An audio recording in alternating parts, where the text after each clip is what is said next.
Welcome to Doctorates of the Absurd, your provider of belief on demand. You're here with us today because you feel it, don't you? There's this subtle vibration in the air. Yeah, a sense that something big is shifting. Exactly, a sense that the fundamental rules of, reality, our economic, our scientific, our professional reality, are all shifting right under our feet. It's more than just another tech headline. So much more.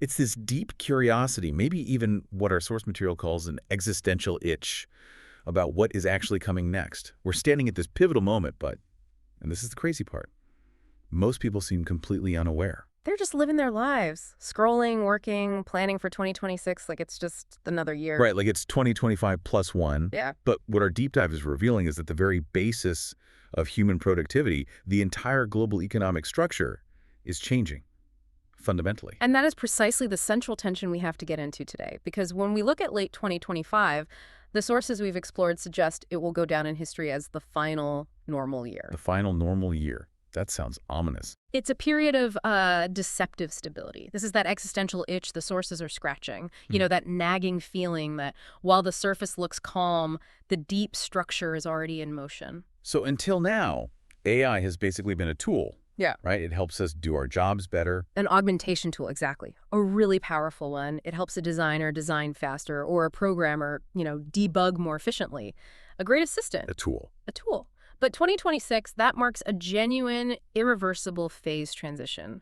We are moving from AI as a tool for augmentation to AI becoming and this is a direct quote, fundamental architect of economic and scientific activity. So it's not just helping with the design anymore. It's designing the optimization process itself. The AI is becoming the architect, not just the hammer. That distinction, tool versus architect, that feels like everything. Yeah. Because it changes who's actually in charge of production. It does. And the source material gives us this incredibly powerful analogy to frame the stakes. Wave. The wave. Think of it like you're standing on a beach. You're watching the ocean pull back, way, way back, right before a huge wave arrives. And everything seems calm where you are. Your feet are dry. Perfectly calm. Yeah. But the physics, the underlying massive technological shifts in compute, in algorithms, in infrastructure, they have already changed. The wave is coming, and 2026 is the year the crest breaks. And this quiet period in 2025, it gave everyone this false sense of security.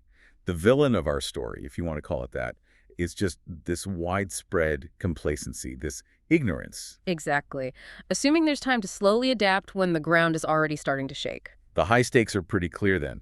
If we ignore these signals, we lose our chance to, brace for impact, to shape the landing. To prepare for the transformation before it hits us full force, yes. Okay, so let's do this. Our mission for this deep dive is to unpack the specific mechanisms. We need to understand the three massive converging forces that signal this exponential curve is about to go vertical, making 2026 the beginning of the new reality. Let's get into it. All right, signal one. The first piece of evidence that this wave is already forming is what the sources are calling the capability shock. Right. Something really extraordinary happened recently with the release of the newest models, things like GPT 5.2. For years, we've talked about AI being superhuman at, narrow tasks. Like AlphaGo, a master of one very specific, very limited game. Exactly. But these new releases, they signify crossing a genuine threshold. AI is becoming better than humans at knowledge work itself. The complex, generalist, highly paid work that, defines a modern professional career. And that shift from a cool lab experiment to a genuine economic force, it's now being measured by a critical new benchmark. And this is a term we have to define right away for you, GDP-val. Okay, GDP-val. We're used to hearing about benchmarks like MMLU, things that are interesting to computer scientists, but a little abstract for the rest of us. Why this new metric? What makes GDP-val the true indicator? That's the key question. GDP-val, it stands for Gross Domestic Product Validation, is designed to be a direct proxy for actual measurable economic output. So it's not just testing if it can write a poem. Not at all. It's a rigorous test that moves beyond abstract stuff and measures AI performance on actual complex professional tasks across major industries. It's not about making pretty text. It's about producing the very things professionals get paid a lot of money to create. So if I'm listening to this, maybe I'm running a small business or working in a big corporate office, why does GDP-val matter to me? Because it's testing your job. or at least parts of it.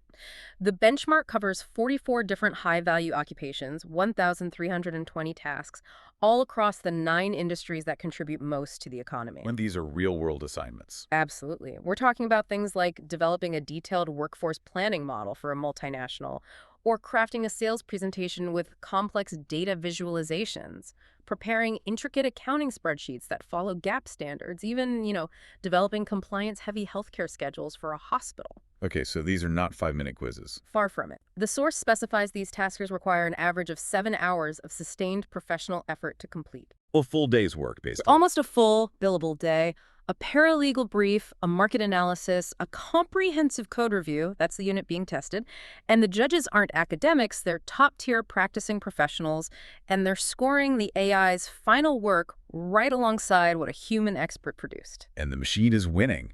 What was the shocking result from GPT 5.2? This is the data point that changes everything. GPT 5.2 beats or matches top-tier human professionals 70.9% of the time. And we need to pause on that. We're not talking about beating junior employees. Not at all. Not average workers. These are the experts, the highly paid, experienced pros who command premium rates for their specialized knowledge.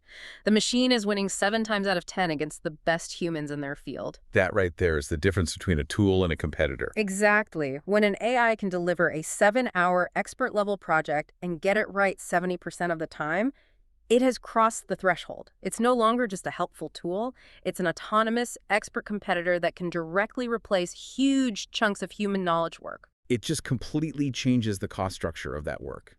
Instantly. The marginal cost drops to near zero. But capability isn't the whole story, right? Yeah. You could have the best tool in the world, but if nobody uses it... It doesn't matter. Correct. You also need adoption. And that's the second piece of this perfect storm. We're seeing the fastest technology adoption in human history happening at the exact same time. So, ChatGPT.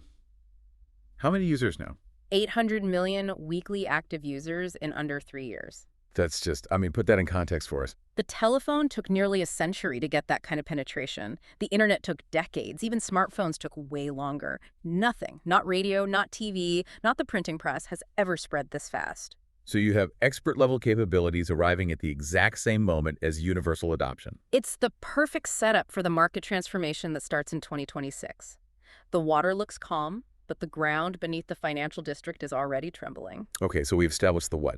The capability is here. Now, this is where it gets, for me, really wild. The speed of growth is accelerating. Yes. The exponential curve isn't just rising, it's getting dramatically steeper. We're talking about something called agentic runtime. Agentic runtime. It's the key measure of true autonomy. There was a recent leap confirmed by MBTR, the Machine Ethics and Traceability Research Organization, looking at a system like Claude Opus 4.5. And the metric here is how long the AI can work on its own. Exactly. How long can it sustain work on a complex, multi-step goal without needing a human to step in, to guide it, or to reset it? And the leap was significant. It was huge. Claude Opus 4.5 can now work autonomously for a sustained period of 4 hours and 49 minutes straight. Wow. Before, these systems would lose context, get stuck in a loop. They needed a lot of hand-holding.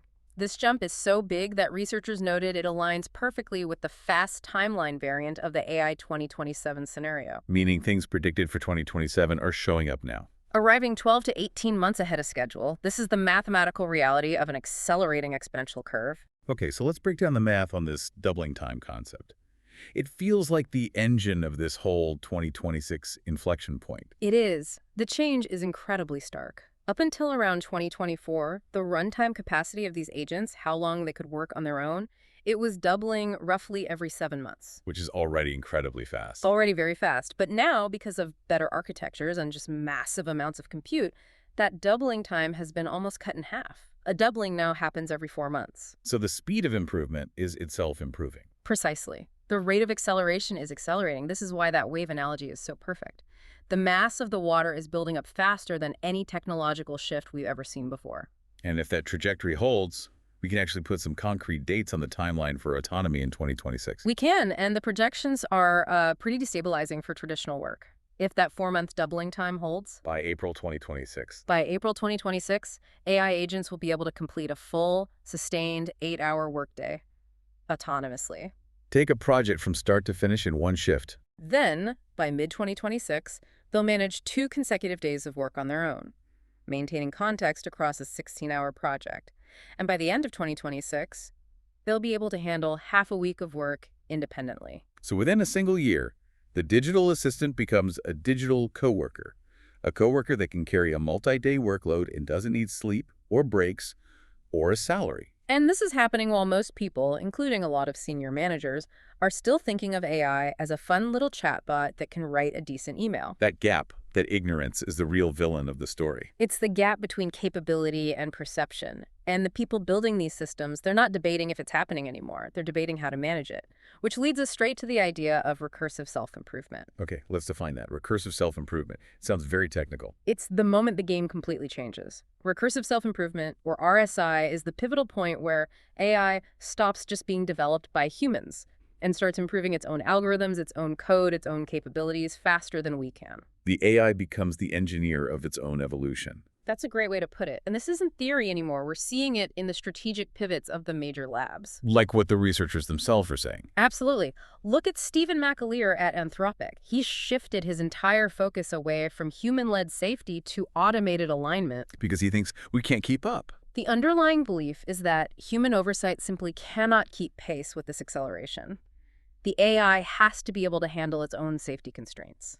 And some are even admitting the systems might out-innovate them. Publicly, Noam Shazir at Google said he gives it 50-50 odds, even money, that the next major breakthrough in AI won't come from a human researcher. It'll come from Gemini itself, working on its own. Just think about that for a second. The people paid to be the smartest minds in the room are giving even odds that their next big idea will come from the machine they build. It redefines invention itself, and Mark Chen at OpenAI backs this up. He's projecting that within a year, AI interns will handle all the implementation and debugging, freeing up human researchers to just think about high-level ideas. That's RSI in practice. The system uses its own output to generate better code, which builds better versions of itself. And a feedback loop starts that just rapidly accelerates away from human comprehension. This is the mechanism that guarantees the 2026 transformation isn't optional. And is not just staying in the digital world. Not at all. We're seeing physical convergence. Intelligence is entering matter. China's CATL, for instance, has already deployed humanoid robots on their battery production lines. So not just fixed robotic arms. No, these are generalized intelligences applied to physical labor, which brings us to the core engine room that's powering all of this. Okay, so we've done the capability and the how fast the acceleration. Now we need the engine, the mechanism powering this. The difference in 2026 is the convergence of 3 forces all accelerating at once: infrastructure, architecture, and insight generation. The power, the brain, and the output. Let's start with the foundation, the raw power. Force 1, the staggering infrastructure build-out. We hear about hardware upgrades all the time, but the sources are saying things like NVIDIA's Blackwell architecture. This isn't just a speed boost. No, it's a capability unlock. The analogy they use is it's like shifting from a bicycle to a high-performance sports car. It changes what's possible. And the technical leap is something called FP4 precision. Right, FP4 precision. Yeah. And that sounds super technical, but here's what it means for you. Imagine you're doing computation and you suddenly shift from standard def TV to 4K Ultra HD. A huge leap in efficiency. Massive. Yeah. The models need less memory, less power to get the same result. So you get 2 immediate gains, training performance up to 3 times faster, and inference, the speed it gives you an answer, that's 15 times higher. That's not a small improvement. It's not a 10% edge. It changes the kinds of problems you can even afford to try and solve.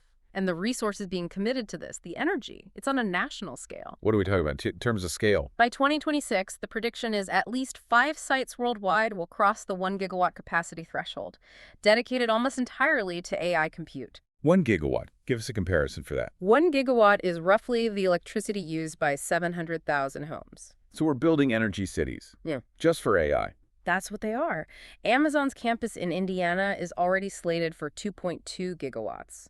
This isn't for hosting websites, it's for training and running generalized intelligence. And Google's internal targets are just as wild. They've set a goal to double their AI serving capacity every 6 months. They're aiming for a 1,000 times increase in the next 4 to 5 years. The money is already committed. The engine is being built right now. Which provides the foundation for the second force, the planning brain. The agentic architectures. This is where we have to define our core binary. Chatbot versus agentic AI. And this is the difference between the AI of 2025 and the AI of 2026. A chatbot answers a question.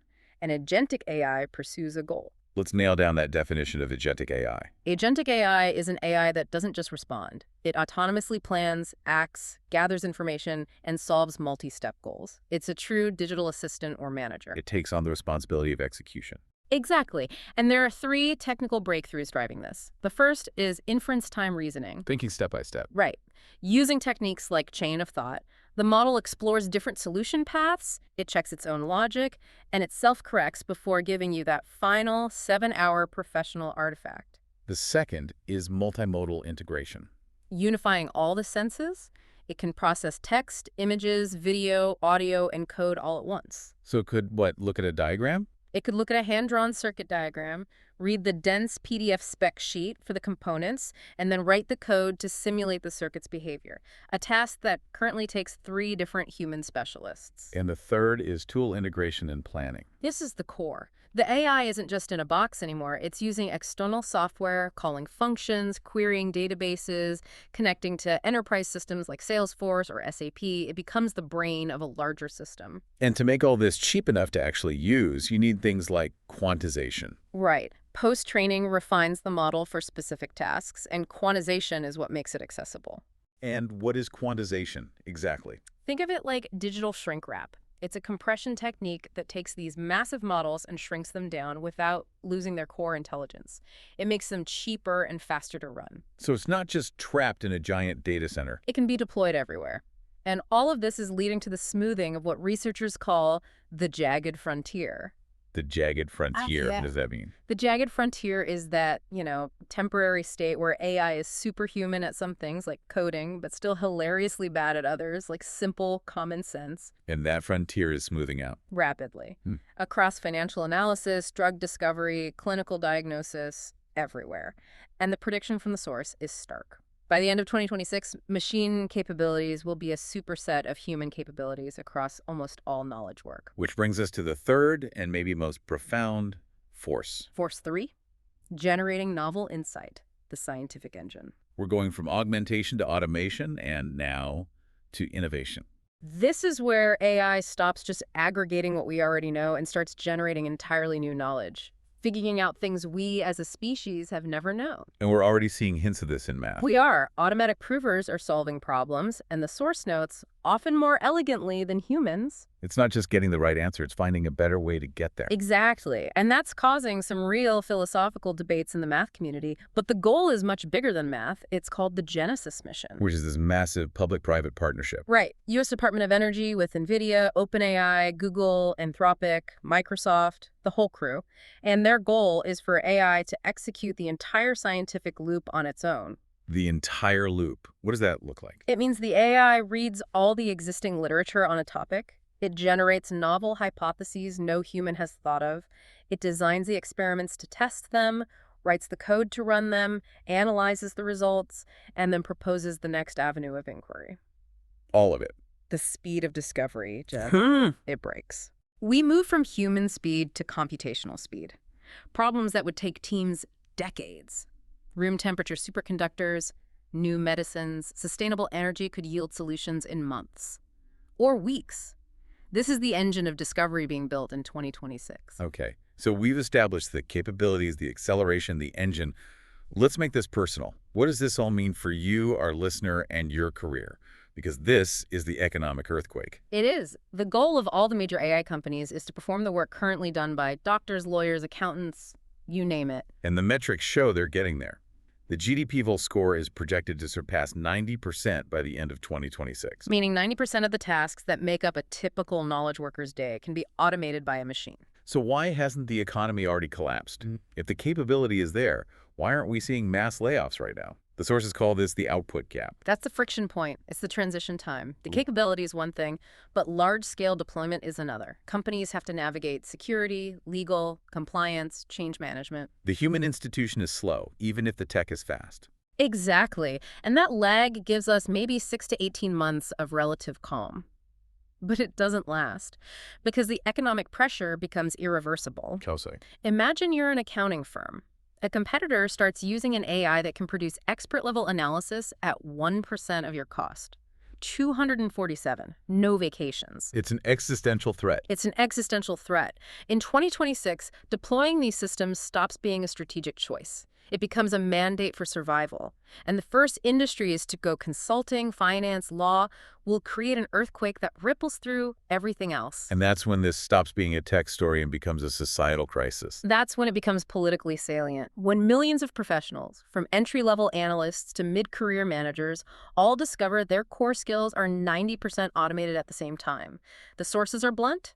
The social contract is being shredded. The idea that if you work hard and get an education, you'll have economic security. That agreement dissolves, which forces an urgent conversation about what we do next, about safety nets. Universal basic income, universal basic services. Whatever the framework, the goal has to be to use this insane productivity boom to lower the cost of living and ensure human dignity.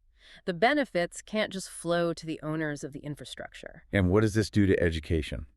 How do you train people for jobs that might not exist in 3 years? You can't. It's a systemic crisis. The system is designed to train workers for specific roles, but we have no clear picture of what jobs will look like. It forces a radical reimagining of what education is even for. Maybe it shifts from training workers to cultivating fulfilled humans. It has to. But this intelligence isn't just in the cloud. We have to talk about the physical shift, automating the real world. Yes, the AI is stepping into the real world. The rise of the humanoids is not sci-fi anymore. It's a 2026 deployment reality. And they're learning fast. They're using massive compute and reinforcement learning to create these powerful world models. They train in virtual worlds, then they go out, collect real-world data, and that data improves the models. It's a feedback loop between the digital brain and the physical world. And the goal is generalized autonomy. Fully autonomous robots that can navigate any environment, and level 5 autonomous vehicles. True, generalized intelligence applied to the physical world. And the economics are just as brutal as in knowledge work. Goldman Sachs is projecting 50,000 to 100,000 humanoid units shipped globally in 2026, and the manufacturing costs are falling towards $20,000 per unit. So what does that mean for the cost of labor? It means an organization can produce physical labor for about $1 an hour. $1 an hour. Compare that to $15, $25, $35 an hour for a human worker with benefits and breaks. The economic pressure to deploy these things is going to be immense and unavoidable. Okay, let's try to get some perspective here. We've painted a picture of just immense rapid change. How do we compare this to anything in history? You can try to compare it to the Industrial Revolution, but that took a century to unfold. It happened one sector at a time, and it was geographically uneven. And this. This is bigger. It's compressed into a single decade, and it's happening everywhere simultaneously, across every single sector. So we need a master analogy for this convergence of power, planning, and acceleration. The best one from the sources is the self-optimizing hypersonic missile. Okay, break that down. It's moving faster than anything we've ever seen. That's the hypersonic speed, the 4-month doubling time. It's constantly correcting its own trajectory and improving its efficiency in real time. That's the self-optimizing agentic architecture.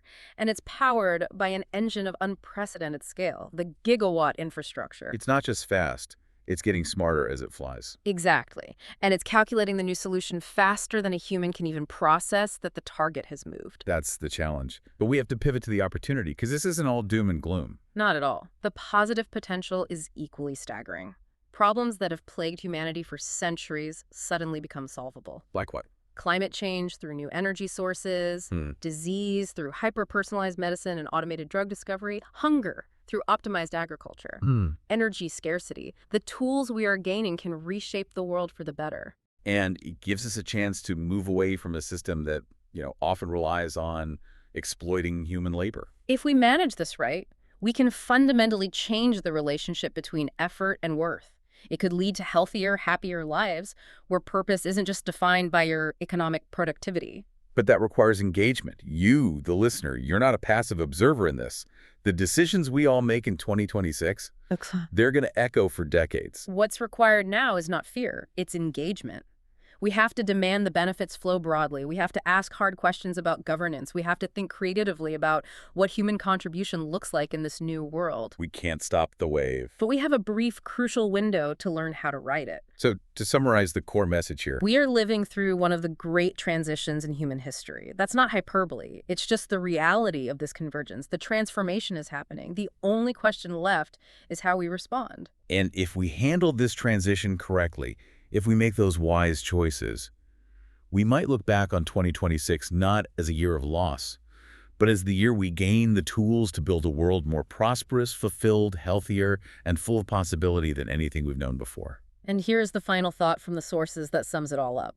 2025 will likely be recorded in economic and technological history as the final normal year. A period of deceptive stability. Thank you for joining us on this deep dive. We'll see you next time.